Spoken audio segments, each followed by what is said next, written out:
حياكم الله أحبتي، تقبل الله طاعاتكم إن شاء الله.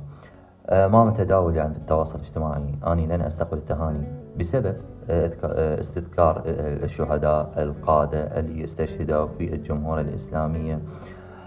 فجزاكم الله خير الجزاء. لا، هل هذه لن تستمر؟ هو على من جاي يستشهدون؟